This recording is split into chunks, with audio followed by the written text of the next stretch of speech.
None. The text message came in at 11:37 on a Tuesday night. I remember the exact time because I was in the garage, putting a final coat of stain on a jewelry box I'd been making for my wife's 70th birthday. My phone buzzed on the workbench, and when I wiped my hands and looked down, I saw my granddaughter's name on the screen. "Grandpa, are you awake?" I wrote back yes, and then the next message came through and my hands started shaking before I'd even finished reading it. Mom and Dad and Bryson left for Hawaii without me. I'm at home alone. I don't know what to do. I read it 3 times. I read it a 4th time. Then I called her, and the moment I heard her voice, I knew this wasn't a misunderstanding. Wasn't some mix-up. Wasn't something a phone call could fix. "Sweetheart, where exactly are you right now? Tell me everything." She was in the kitchen, she said. The lights were off in the rest of the house. She'd come downstairs because she heard a noise and got scared. And that's when she'd realized the cars were gone from the driveway.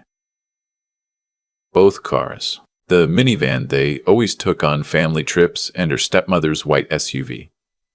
I checked the garage, Grandpa. They took the suitcases. The big ones. And Bryson's boogie board. Her name is Maddox.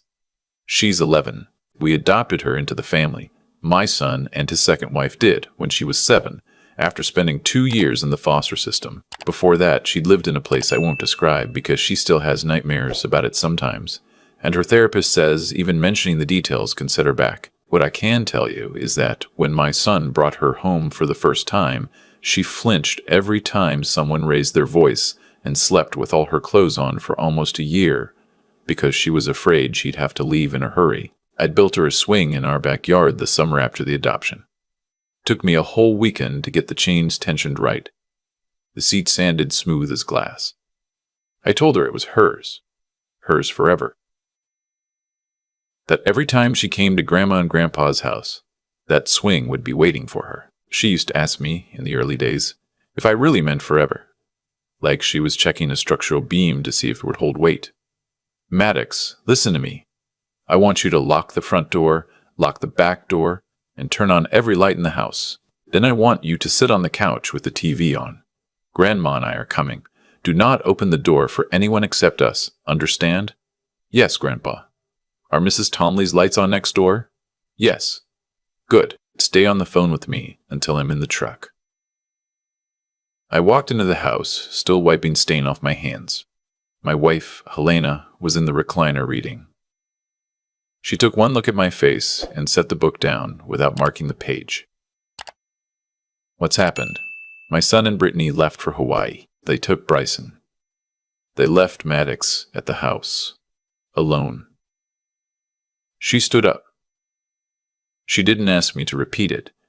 Didn't ask if I was sure. She just walked into the bedroom and came back 2 minutes later wearing real shoes and a jacket and carrying a tote bag that I knew contained, without checking, an extra blanket, granola bars, water bottles, and the stuffed otter Maddox had loved since she was 8. "Drive," she said. The drive should have taken 35 minutes. I made it in 22. On the way, Helena got Maddox on speakerphone and just talked to her. Talked about the cardinal that had been visiting our bird feeder. Talked about the cookies we were going to bake that weekend. Talked about anything except what was actually happening. Because what was actually happening was too big to be talked about with an 11-year-old over the phone. I didn't say much. I was driving and thinking. And what I was thinking was that I'd built houses for 46 years before I retired. Custom homes, mostly. The kind where you sit down with the family at the start and you ask them what their life looks like. Where the kids will do their homework. Where the grandparents will sleep when they visit. What the dog needs. You build a house around the people who will live in it. That's the job. And what I was realizing, mile after mile, was that my son had been building something else. He'd been building a house with one room sealed off. A house with a daughter-shaped hole in the floor plan. And I'd been so happy he'd remarried after his first wife passed. So happy he'd given that broken little girl from foster care a home that I hadn't looked closely enough at what he was actually constructing. Helena and I pulled into my son's driveway at 17 past midnight. Every light in the house was blazing. Maddox opened the door before we'd reached the porch and threw herself at me, and I caught her like I used to catch her off the swing when she was small enough to fly. "Grandpa, I don't understand." She was crying so hard the words came out in pieces. Mom said we were leaving in the morning. She said, "Pack a swimsuit." I packed a swimsuit, Grandpa. It's in my suitcase upstairs. Why didn't they wake me up? Did I do something wrong at dinner? I tried to eat all the green beans, even though I don't like them. I sat down on the step right there with her in my lap, and Helena sat down on the other side, and we just held her. There's nothing else you do.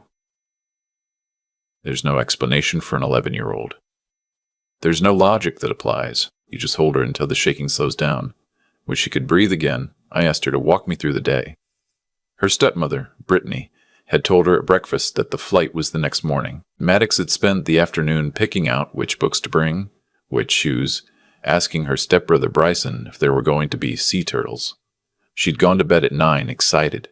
The plan, she'd been told, was to leave for the airport at 4:30 in the morning. She'd woken up at 11:40 because the house felt wrong. "What do you mean wrong, sweetheart?" Quiet, like nobody was breathing in it. I went upstairs while Helena made Maddox a cup of cocoa. I checked the bedrooms. My son's closet was half empty. Brittany's vanity was stripped of her travel cosmetics. Bryson's room had the floor visible, which meant his backpack and suitcase were gone. Their boarding passes were not on the kitchen counter. Their phones, when I tried calling, went to voicemail. Both of them, but Maddox's suitcase was sitting at the foot of her bed, packed and ready. Her boarding pass wasn't on her dresser, because she'd never been issued one. I stood in the hallway for a long minute. I wasn't angry yet. Anger comes later, after the shock. What I was, in that hallway, was something colder, something that felt the way it feels when you're walking through a house on a final inspection, and you spot a load-bearing wall that's been compromised, and you realize the whole structure is going to have to come down before anyone can live in it safely. A controlled demolition. That's what the situation called for. I came back downstairs. Maddox was at the kitchen table with cocoa and a cookie that Helena had produced from somewhere. I sat across from her. "Sweetheart, I have a question, and I need you to answer it honestly. Did your mom or dad say anything to you about not being able to come on the trip?" She shook her head. "No, Grandpa. We picked out a beach hat together at Target last week. Mom said it would protect my nose from sunburn."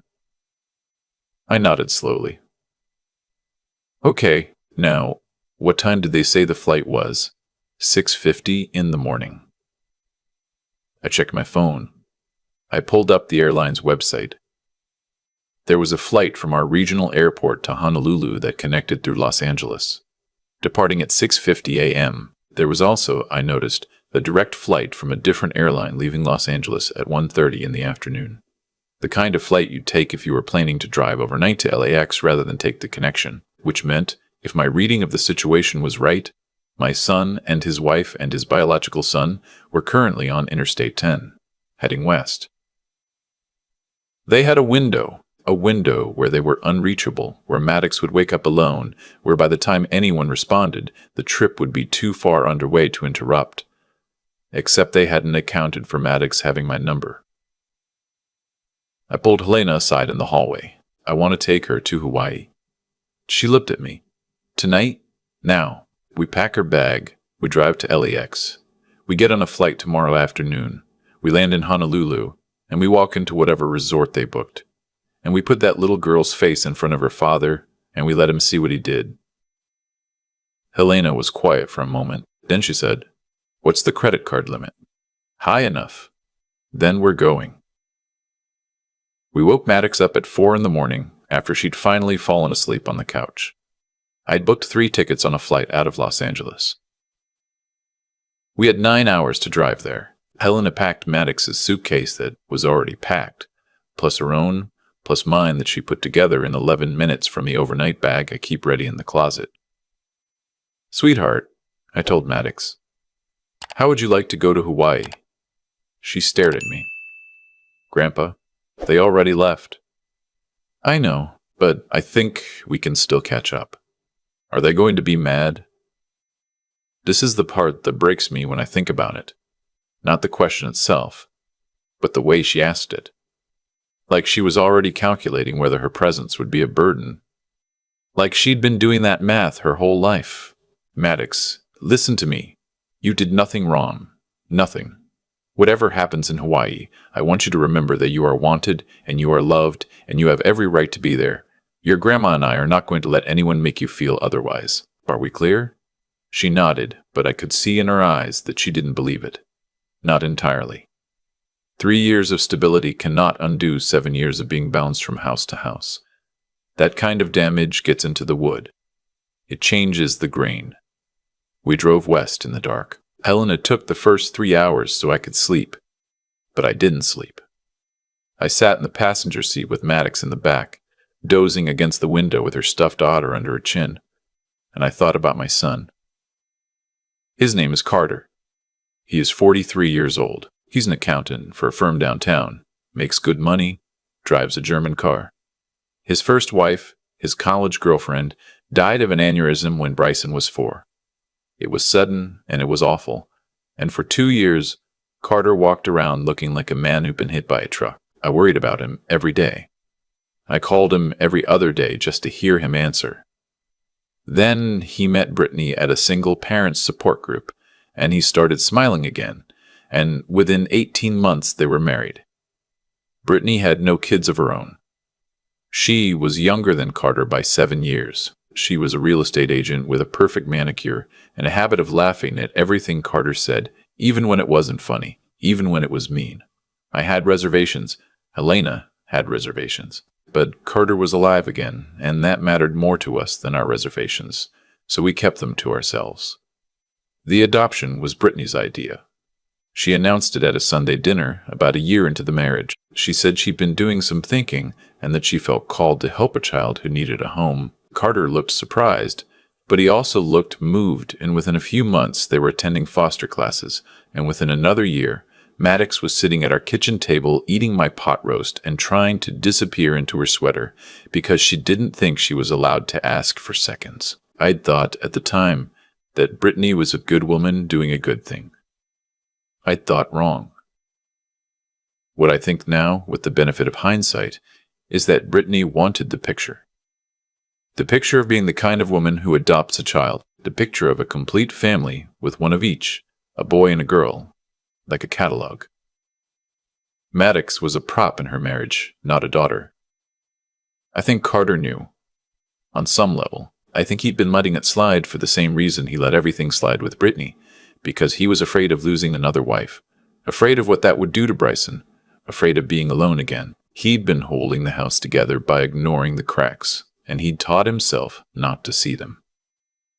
We hit Los Angeles at 1 in the afternoon, parked at LAX, and made our flight by 20 minutes. Maddox had the window seat. Helena sat in the middle. I sat on the aisle and held my granddaughter's hand across her grandmother's lap during takeoff, because Maddox had never been on a plane before, and her eyes were enormous. When the plane leveled off and the ocean appeared below us, blue and endless, she turned to me. Grandpa, is this real? It's real, sweetheart. Are you mad at Daddy? I took a breath. I'm not a man who lies to children. I never have been. My own kids will tell you that. I am very disappointed in your father, Maddox. I am very disappointed in your stepmother, but they are the grown-ups, and what they did is not your fault. None of this is your fault. Do you understand? She nodded. Then, quietly, she said, I think Brittany doesn't like me. I looked at Helena, who was looking out the window with her jaw set. What makes you think that, sweetheart? She doesn't talk to me when Daddy isn't home. And when Bryson and I both want something, she always says yes to Bryson. And last week she told me my hair was getting too curly, and I should ask the salon to make it straighter when we get a haircut. I felt Helena's hand tighten into a fist on her armrest. I put my hand over hers. You have beautiful hair, Maddox. Your hair is exactly right the way it is. Anyone who tells you otherwise is wrong. Do you hear me? Yes, Grandpa. The flight was 6 hours. Maddox slept for 3 of them, and Helena and I held a low conversation over her sleeping head about what we were walking into. Helena was the one who said it first. "This isn't going to be a confrontation, Floyd. This is going to be the end of something." I know. Carter is going to have to choose. And if he chooses wrong, we lose him. I know that too. Do you? She looked at me. Because I don't think you've let yourself think about it. He's our son. I watched Maddox sleep for a moment. Her eyelashes against her cheek, her mouth slightly open, the little crease between her eyebrows that even sleep couldn't quite smooth out. He's our son. And she's our granddaughter.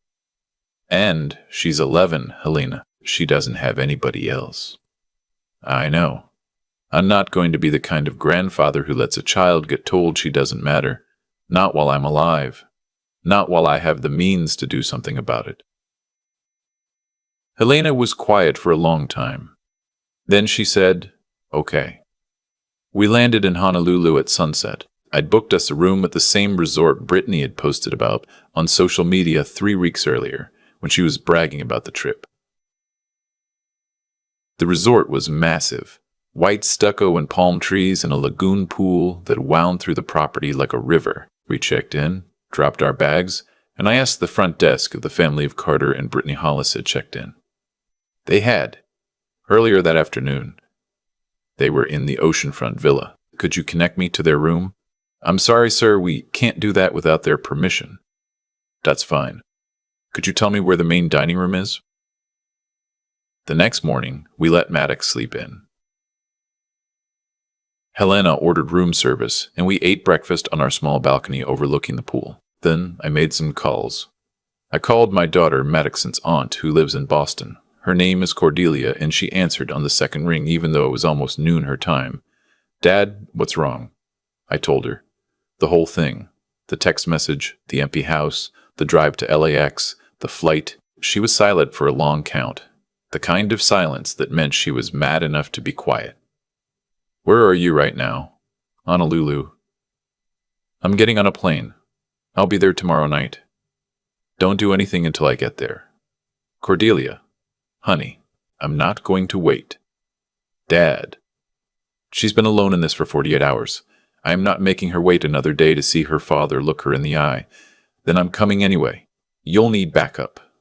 I called my lawyer next. Then I called Carter's first wife's mother, Maddox's step-grandmother, who'd stayed in Maddox's life because she was a decent woman and had grown to love her. I told her what was happening. She cried. She offered to fly out, and I told her not yet, but I'd let her know. Then we got Maddox dressed, and we went down to find her father. The resort had a luau brunch that morning, an elaborate buffet on the lawn overlooking the ocean. Brittany had posted about it the night before. I'd seen her Instagram post during the layover in LAX. She'd written something about how grateful she was for family time and making memories with our boys. Plural. Boys. I'd shown that post to Helena on the plane and watched her go pale. We walked across the lawn at 10:20. Maddox was wearing a sundress Helena had bought her at the airport gift shop, blue with white seashells, and she let Helena braid her hair. She was holding my hand so tight her knuckles were white. People parted for us as we crossed the grass, although I don't remember why. Helena says it was the look on my face. We saw them before they saw us. Carter and Brittany were sitting at a table near the buffet with Bryson, who was 13 and big for his age, working on a plate of pineapple and bacon. Brittany was in a sundress with her sunglasses pushed up on her head, laughing at something. Carter looked tired. He always looked tired with her. Maddox saw them and stopped walking. "Grandpa." "I know. Are you okay?" "What do I do?" "Whatever you want to do, sweetheart. I'm right here." She held on to my hand for another 5 seconds. Then she let go and walked over to her brother. Bryson saw her first. His mouth fell open and a piece of pineapple dropped off his fork. "Maddox?" Carter turned. The blood left his face so fast I thought he was going to faint into his eggs. Brittany turned more slowly, and I watched her expression in real time. First confusion, then alarm, then, very quickly, calculation. She was already arranging her face by the time her eyes met mine. "Maddox, sweetie." Brittany's voice was gentle, but with that brutal quality underneath it, the way it always was. "What are you doing here?" "Grandpa brought me." "Oh." Brittany's eyes flicked me. "Floyd." What an unexpected surprise. "Is it?" I said. Carter stood up. His napkin fell to the ground. "Dad? What? Why are you here? Why don't you ask your daughter why I'm here, Carter?" "Floyd." Helena's voice low, not in front of her. She was right. I looked at Maddox and I saw she'd gone very still next to her brother. Her shoulders pulled in tight. This wasn't the moment. I'd been planning this confrontation for 9 hours on a plane, and I'd been planning it wrong. "Brisson," Helena said, stepping forward and putting on the warm voice that had calmed every grandchild she'd ever met. "Honey, how would you and your sister like to go check out the lagoon pool with Grandma? I bet they have those float toys you like." Bryson, bless him, was a smart kid. He looked at his mother, looked at his father, looked at me, and then stood up. Yeah, let's go. Maddox, come on, there's a slide." He took his sister's hand, not his stepsister, his sister. He held her hand all the way across the lawn while Helena walked behind them, and I watched Brittany watch them go. And I watched something flicker across her face that told me she was not happy that Bryson had picked Maddox without hesitation. When they were out of earshot, I turned back to Carter and Brittany. "Sit down." Carter sat. Brittany did not. "Floyd, I don't know what you think you're doing, but this is our family vacation, and you cannot just sit down." She sat. I pulled up a chair and joined them. To anyone watching from another table, we were a family having a pleasant brunch conversation. I kept my voice low, because I'd learned a long time ago that quiet anger does more damage than loud anger, and because Maddox didn't need to hear any of this from across a lawn. "Carter, I want you to look at me, and I want you to tell me, in your own words, why your 11-year-old daughter woke up alone in your house at midnight on a Tuesday." Carter wouldn't meet my eyes. He looked at his plate. "Dad, it's complicated." "No, son, it isn't. It's the simplest thing in the world. You left her behind, so I'm asking you why." Brittany jumped in. "She was being punished, Floyd. She broke a rule, and we told her there'd be consequences. Sometimes children need to learn." "What rule? Excuse me. What rule did she break?" Brittany hesitated. She talked back to me about her hair. I made a comment about her getting a trim, and she got rude about it. She defended her own hair from a comment from her stepmother, I said, and your response was to leave her alone in the house for 10 days while you took your husband and his biological son on a luxury vacation that she'd been packing for. Is that what I'm hearing? You're twisting it. I'm not twisting it. I'm not twisting it. I'm describing it. Did Maddox know she wasn't coming? Brittany's mouth tightened. Did Maddox know? I told her the morning of the flight she could stay home and think about her behavior. You told her this morning, after she'd been packing for 2 weeks, after she went to bed expecting to be woken up to go to the airport. I left her a note. I stared at her. You left an 11-year-old child a note on the kitchen counter, and you turned off your phones. We were going to be on a plane. You were going to be in a car for 9 hours, Brittany. Don't insult me. You took an overnight drive to LAX so that you'd be unreachable until the trip was already underway. You planned this. You planned to leave a child alone in a house with no adult and no warning because she was inconvenient. You don't understand what it's like to parent her. Brittany's voice was rising now, and a couple at the next table looked over. She's difficult.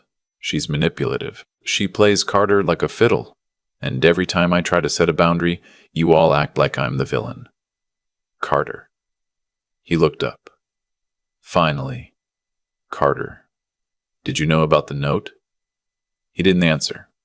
Carter, did you know your wife was going to leave Maddox at home alone? He closed his eyes. Yes. Yes, you knew, or yes, you participated. I knew. Brittany said it would be good for her. To take some space, to realize that actions have consequences. And you agreed. I didn't disagree. Carter, look at me. Do you understand the difference between the daughter you adopted and the son you fathered? Because from where I'm sitting, you treat Bryson like he's made of glass, and Maddox like she's made of wood. Like she'll absorb anything. Like nothing you do will leave a mark on her. And I'm here to tell you, son, I am here to tell you that everything you do leaves a mark on her. That little girl has been keeping a record her whole life of every adult who let her down. And tonight, she added you to it. Carter put his face in his hands. Brittany said, Floyd, you have no right. I have every right.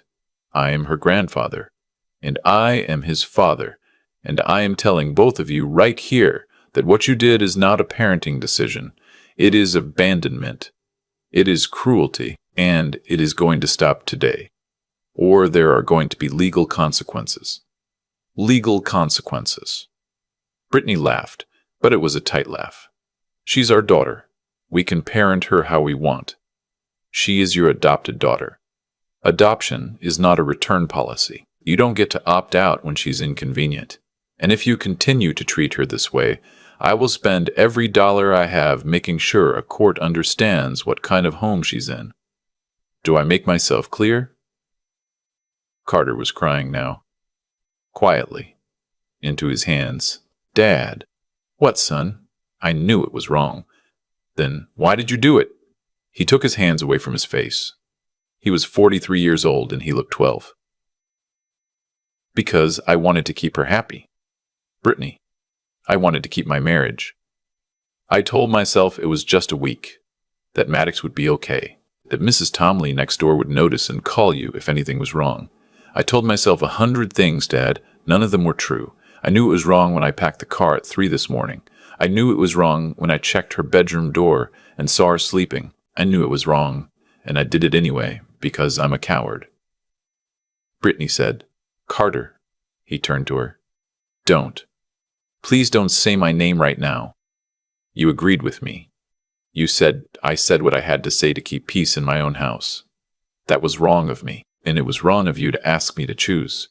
She is my daughter, Brittany.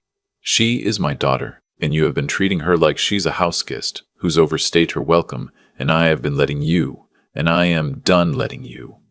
Carter, if you do this here, in front of him, it isn't being done here.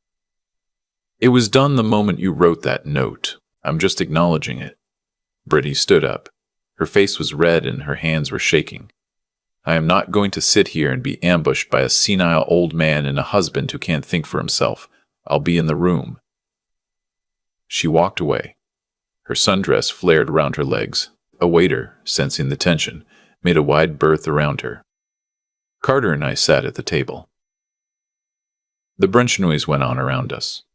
Somewhere across the lawn, my wife was watching my granddaughter and grandson play in a swimming pool, and I was sitting with my son while he wept into a cloth napkin. After a while, I said, Carter, look at me. He looked. I love you. I have loved you every day of your life. I am not here to destroy you. I am here because there is a child in this family who needs an adult to choose her, and so far, the adults who were supposed to choose her have not done so. Do you understand? Yes, sir. You are going to spend the rest of this week with your daughter, not your wife. Your daughter, you are going to take her snorkeling, and you are going to sit on the beach with her, and you are going to listen to her tell you about every single thing she's been afraid to tell you for the last 3 years. And you are going to apologize. Not once, son. Every day. Until she believes you. Are we clear? Yes. And when we get home, you and I are going to sit down with a lawyer, and we are going to figure out what the right next steps are. Because what I just heard from your wife tells me she should not be raising that child. And if you cannot come to the same conclusion I have, then we have a much harder conversation ahead of us. I know what I have to do, Dad. Do you? Yes, sir. I put my hand on the back of his neck the way I used to when he was a boy, and I left it there for a long moment. Then I stood up. Come on, there's a little girl in a pool who needs to see her father walk over and tell her he's sorry. He came with me. We crossed the lawn together. I saw Helena spot us and stand up from the lounger she'd been sitting on. Bryson and Maddox were in the shallow end, and Bryson was teaching her how to do a handstand underwater. The way only a 13-year-old brother can teach someone, with a lot of encouragement and a lot of laughing. When Maddox saw her father, she stopped laughing. She stood very still in the water. Carter walked to the edge of the pool and got down on one knee in his linen pants, not caring that his knee was getting wet from his splash deck. Maddox. Yes, Daddy. What I did was wrong. I left you alone in our house. And I let your stepmother tell you it was a punishment, and there is no punishment in the world that should look like that. You did not do anything wrong. You did not deserve to be left behind. I should have stopped it, and I didn't, and I am so sorry. I am so deeply sorry. She looked at him for a long time. Are you going to leave me again? No, never. What about Brittany? He took a breath. Brittany and I are going to have a long conversation when we get home. And I think she might not be your stepmother for very much longer. But that's not your job to worry about.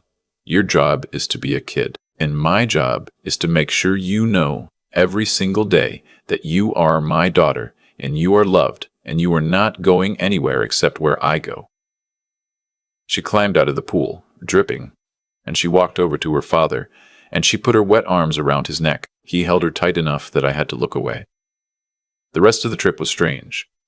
Brittany flew home the next day. She was, by all accounts, furious. She did not say goodbye to Maddox. Carter spent the next 8 days being a father. He took Maddox snorkeling, and to a sea turtle sanctuary, and to a shaved ice place that she still talks about. He sat with her on the beach in the evenings and he listened. Bryson was the hero of the trip in a quiet way. He stuck to his sister like glue. When she got tired, he carried her things. When she got sad, he made her laugh. He's a good kid. His mother would be proud. Cordelia flew in on the 3rd day. She held her brother for a long time when she saw him, and she held her niece even longer, and then she joined the family for the rest of the week. Helen and I let them have time without us. We sat on our balcony and watched the sun set and held hands like we did when we were young. We came home. The conversation Carter had to have happened. It was ugly, and it lasted 6 months. The divorce was finalized in the spring. Brittany got the house because Carter didn't want it. He got an apartment, and then a small ranch on a quiet street, and Helena and I helped to move in. I built a swing in the backyard, the same kind I'd built for Maddox at our place. I made sure the chains were tensioned right and the seat was sanded smooth. Maddox started seeing a new therapist. The nightmares came back for a while. Some of the old behaviors did too, the sleeping in clothes, the flinching at loud noises. We worked through them. Helena took her every Wednesday. I took her every Saturday. Carter had her every day. It's been a year and a half now. Maddox is 12. She has braces. She just made the school cross-country team. She comes to our house every Friday after school, and she does her homework at the kitchen table, and then we eat dinner, and then we watch a movie, and then she sleeps in the room that has been her room since she was 7, with the swing visible through the window in the moonlight. Last Friday, she asked me a question while I was making her grilled cheese. Grandpa, do you remember when you came and got me in Hawaii? Of course I do, sweetheart.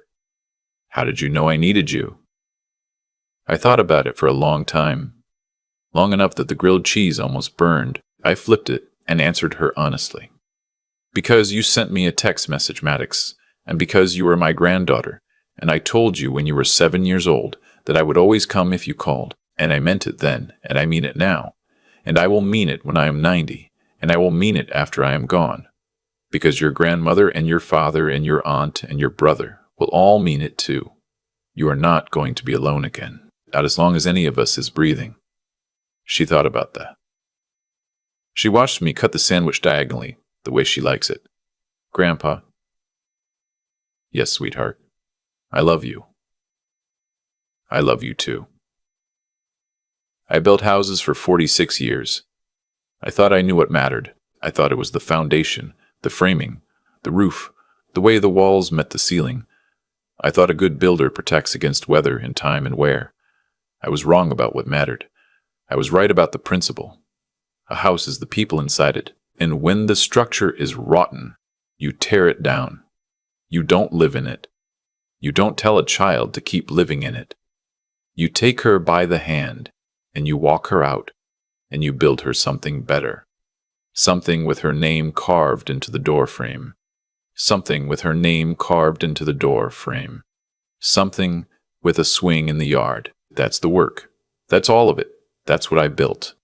I've spent a lot of nights since Hawaii sitting on my back porch thinking about how a man like my son could end up doing what he did. Carter wasn't raised that way. Helena and I taught him better. We taught both our kids that the measure of a person is who they protect when nobody's watching. And yet, there he was, at 3 a.m, packing a car while his daughter slept in her bed, expecting to be woken up. What I keep coming back to is that nothing he did to Maddox happened in one night. It happened over years of small choices. Every time Brittany made a comment about Maddox's hair, and Carter let it slide. Every time the budget for Bryson's birthday was twice what it was for Maddox, and Carter looked the other way. Every time Maddox got the smaller bedroom, the older bike, the leftover affection, each one of those moments was a board nailed crooked into a frame. You can ignore one crooked board. You can ignore 10.